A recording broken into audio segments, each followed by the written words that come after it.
Abateze amatwi mwese ndabaramukije. Kaze mu kiganiro ivyo nabageze vyose. Igihe Yesu yasezera abigishwa biwe yabahaye icagezo ngo bagende bahindura amahanga yose abigishwa, bababatize, baheze babigishe kwitondera ivyo yabageze vyose. Muri iki kiganiro mutegurirwa mukongera mugashikizwa na jewe Yohani Niyondiko, biciye kuri radio Ivyizigiro no kuzindi mbuga zikoresha ubuhinga bwa none. Turigira hamwe kimwe kimwe mu byo Yesu agomba ko tumenya, hanyuma ngo tubigendere bitume dukomeza urugendo rwacu rwo gusa nawe buri munsi. Kaze mu kiganiro cy'uyu munsi.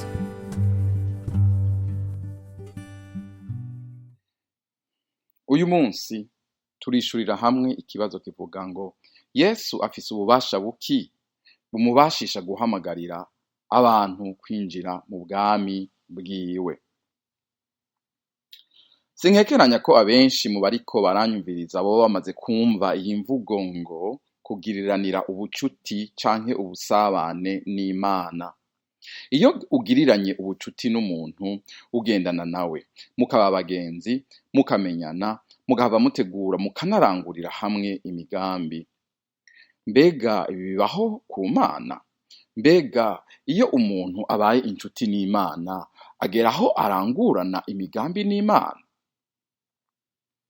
Reka dutangurire ku ntango turabe. Bibiliya iratubwira ngo ubwa mbere na mbere Imana yaremye ibintu byose ari vyiza, ibiboneka byose naho nibitaboneka navyo.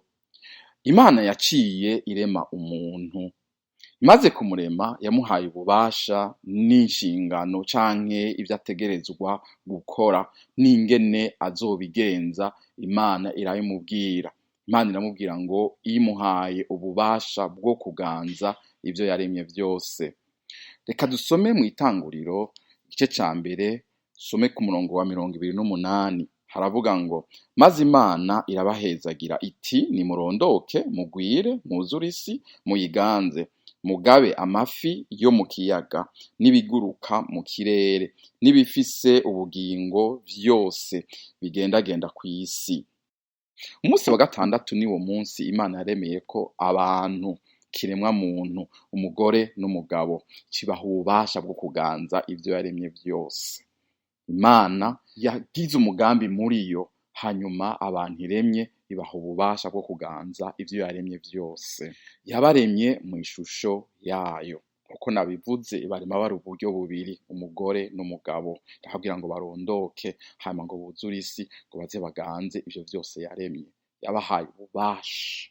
Nubwo yari ibahaye ubwo bubasha, iyo autorite, ububasha bwo kuganza ivyo yaremye vyose, bategerezwa kubikora ariko bari munsi y'uburongozi bwayo.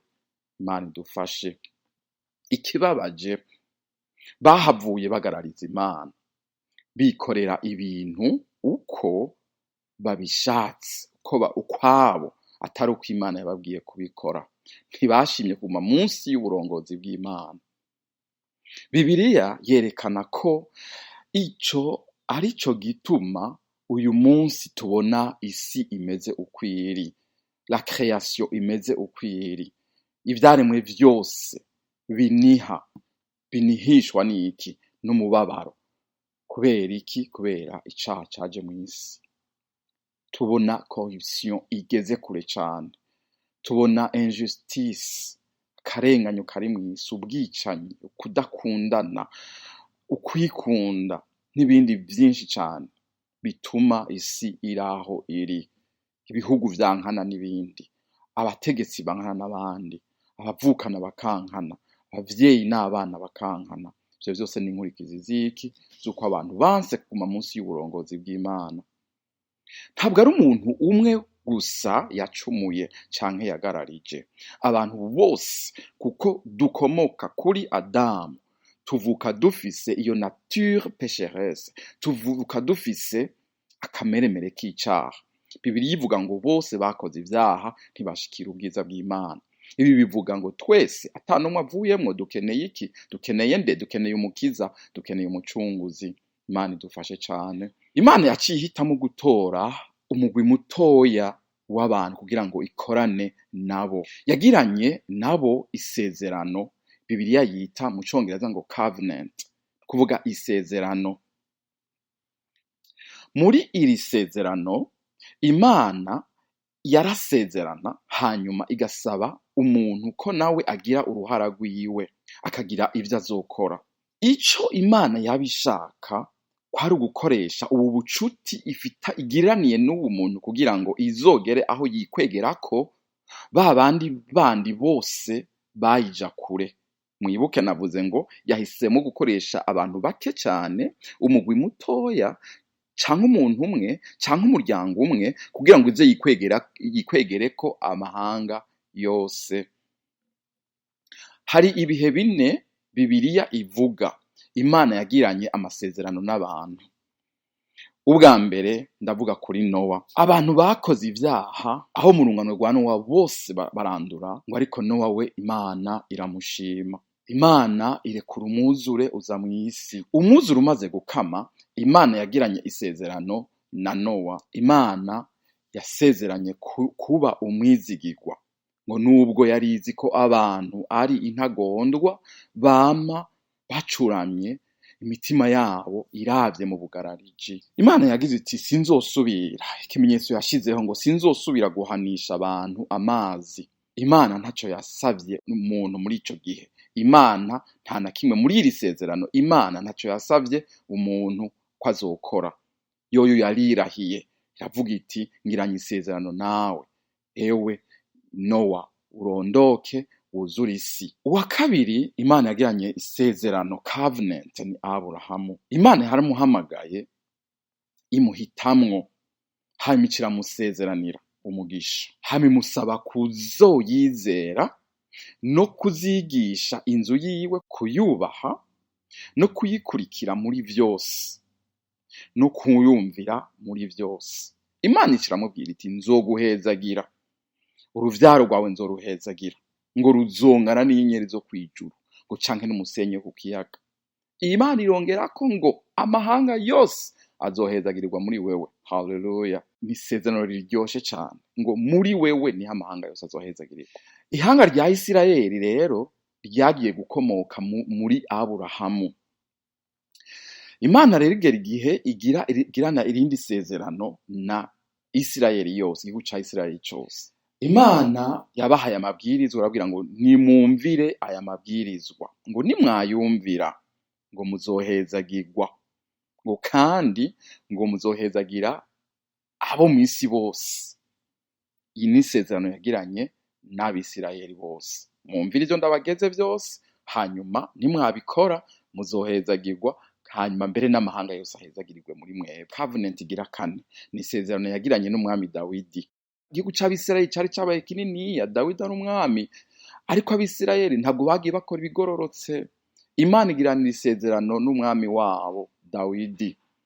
Imana isaba umwami kuyikurikira no kuyumvira no kumvira ivyo yashinze vyose mu bwizigirwa bwose. Vyabaye ariko bamenye isezerano bagiranye n'Imana, bahitamwo kureka Imana yabasekuruza Aburahamu, Isaka na Yakobo, baja gusenga no gusaba izindi imana z'abanyamahanga, Imana batigeze kumenya.